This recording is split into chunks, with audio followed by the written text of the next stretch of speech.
Hi, I'm Jim Burns. I'm the Vice President Managing Director for the JW Marriott Grand Lakes here in Orlando. On the 500 acres that we inhabit here on the headwaters to the Everglades, we feature a 580-room Ritz-Carlton that's adjacent to a 1,000-room JW Marriott hotel. One of the things that's unique about this complex is our focus on the culinary arts. We focus on local sustainable farming and using fresh organic ingredients in our preparations. Today you're going to see one of our chefs prepare one of their favorite dishes. Thanks for watching the Signature Chefs of Orlando podcast. Hello and welcome to another podcast of Signature Chefs of Orlando. My name is Thomas Horner. I'm the Executive Banquet Chef at the JW Marriott at Orlando Grand Lakes. Today we're going to be making some fresh pasta. Many people know how to make pasta, from amateurs to experts, but the little steps along the way of making a good fresh egg pasta is relatively simple and very, very delicious. So we're going to start off with some basic ingredients. We have some farm fresh eggs, we have some flour, extra virgin olive oil, and a little bit of kosher salt. The recipe that I'm going to do today is quite simple. Doesn't need really much more than a fork. The secret to a good pasta is adding just enough flour to it so that it's an easy workable dough. And what you want to make sure is that even though you're working the dough in, you can add extra flour to it. It's a lot easier to start off with a wet dough and add more flour to it than it is to start with a dry dough and try to add liquid to it.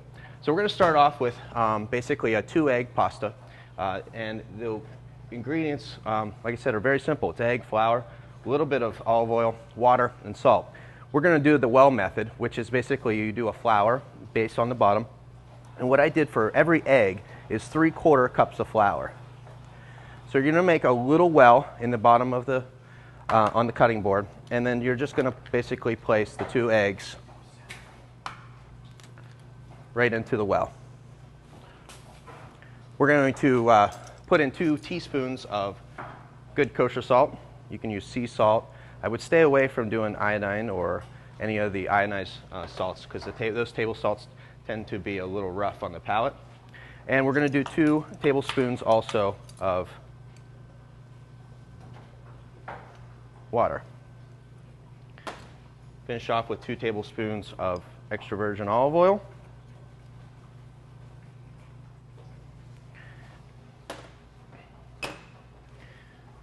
And we're just going to start working the dough in. Now, one of the things that we do here at the hotel is we're pretty much a scratch house. And when I say pretty much is that this is a $45 million food and beverage operation here. So when it comes down to doing different types of dishes, sometimes it requires us to make pasta.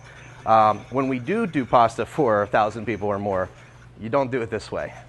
You certainly want to make sure that you're using a machine like a Cuisinart or even a big paddle machine. We typically, when we make pasta for large amounts, we use a 60-quart mixer. So it's a little different. And in that method, what you would do is you would add the dry in first and then add the liquid to that. Otherwise, we did the dry and then add the liquid to it. So what you're going to do is you're going to start to make a paste in the center of this well. And once you get to a certain size like this, then you're going to just start coming in from the outside and working that pasta dough in.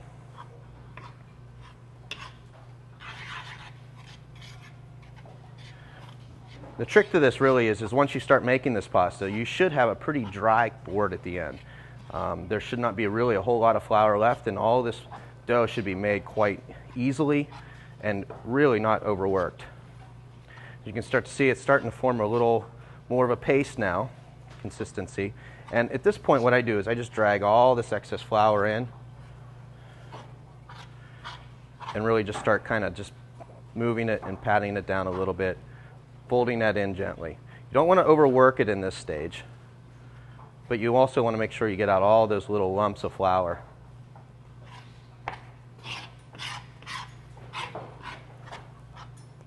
Once you get to this point where you pretty much have the majority of the flour in, what I like to do at this point is start working it with my hand as well. And as you can see, it's really starting to create somewhat of a dough. And I'm just going to keep on adding it in. Like I said before, I'd like this recipe, 3/4 cup of flour for every egg that you use, because really what it does do is it gives you a nice wet workable dough, and it's easier to work in the dry flour to get it to the consistency that you want. So once we get it to this stage, what I'm going to do is obviously add a little bit more flour, and I just want to dust it off a little bit and really just start working this dough in. And at this point, what I like to do is just take it over and fold it a little bit, pressing it in, making sure that you're getting the flour all the way through the dough. You can kind of use it to start clearing up all the excess flour that's in here and working this dough right in. And like I said, it's a nice wet dough, so you can add a little more flour. The consistency, what you want to do is you want to get this pasta dough to actually start to develop some gluten to it. And what that gluten is basically it works the dough, gets the dough to a consistency that actually will hold it together. And as you can start to see, it's really starting to firm up. But as I push in on the dough, it's not really rising to the consistency that I want. So obviously I need to work it in a little bit more flour and work in this dough a little bit more.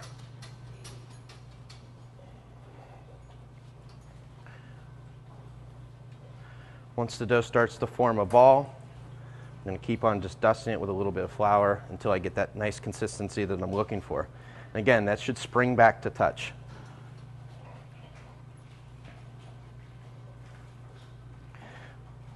Now this particular recipe, what I like to say is that every egg is enough pasta to complete a meal for one person. So if you have 5 or 6 people coming over to your house, you're looking at like a 6-egg pasta. And it'll definitely give you a little bit of lunch leftovers the next day as well. So once we start to get this dough up to this consistency, and as you can see, it's starting to spring back a little bit, we're going to just keep on working it in. And once this dough gets to a consistency where it'll start to spring back, and as you can see, it's starting to really start to spring back, that's what we're looking for in a pasta dough. If you make it to the point where it's too dry, it will be a little bit more brittle once it does dry out a little bit. Because after we do start to roll this dough, we are going to let it dry a little bit so that we can get that really nice consistency of a nice al dente fresh egg pasta when we're done. Once I get to this stage and I can see the dough is starting to hold up on its own, it's starting to spring back to touch, what I'm going to do is I'm going to take it, I'm going to dust it with a little extra flour just to keep it from sticking to anything. And then I'm going to let it sit or rest off to the side.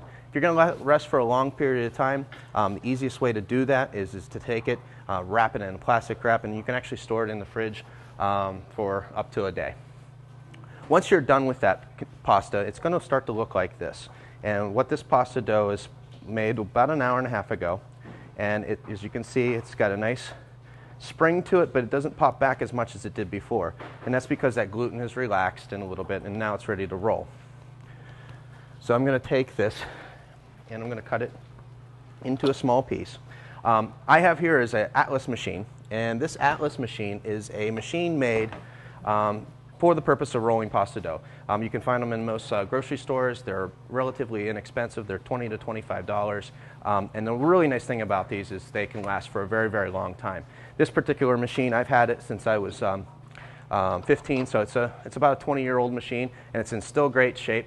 One of the things that I highly recommend is you never put it anywhere close to water. Just keep it dry. If it gets dirty or you got pasta to it, add some extra flour and work that flour into it to keep it dry. You never want to grease it. You never want to really put it in a dishwasher or anything like that, because there are gears in there and they will rust out and you'll be spending more money on a new pasta machine.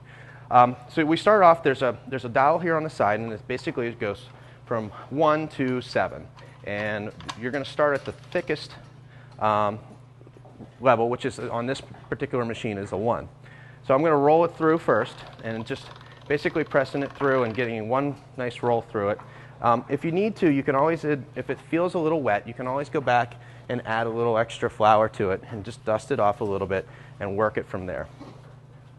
So I'm going to roll it twice through 1.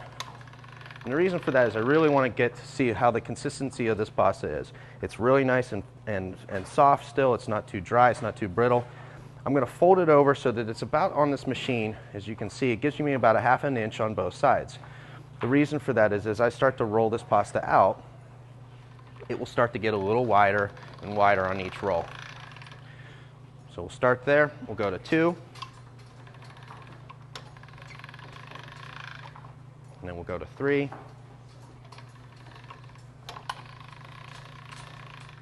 And at this point, what I like to do is let the dough rest just a little bit. And I'll put it back on the cutting board and let it sit there, and I'll go through all the pasta that I've made. Once I get to the point where they're all rolled out, the sheets will look like this. The first sheet that you're starting to do is going to feel a little bit more drier on the outside, and that's the kind of consistency that we want. So we're just going to put this through the pasta machine and roll this through once on 3.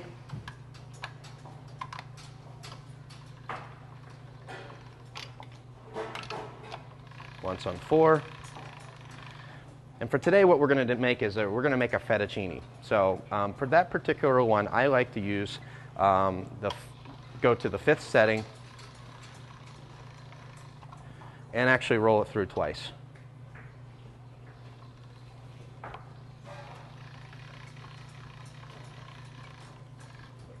you get a nice long sheet of pasta. Again, we'll do this again, rolling it through on 3.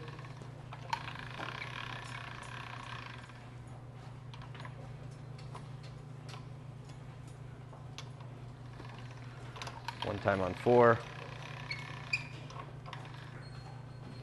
And twice on 5.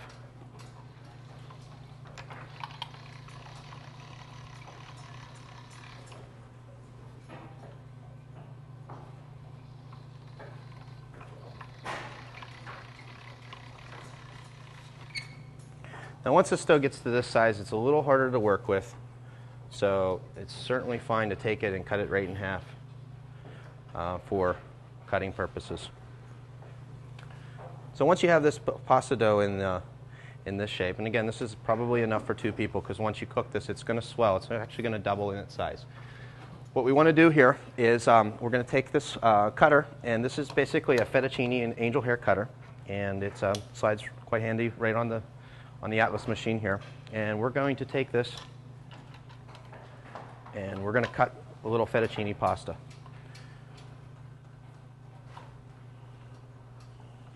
So what you want to do is get it started, rest that noodle down, and then just come on through.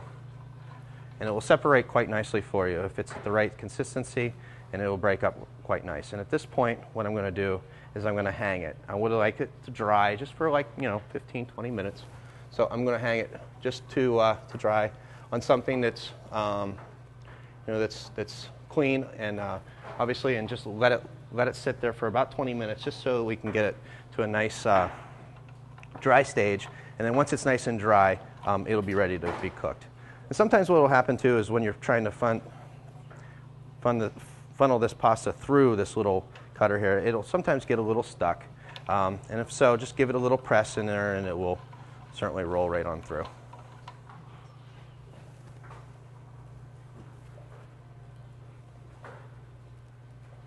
You want to separate these just a little bit, just so that they're evenly dry.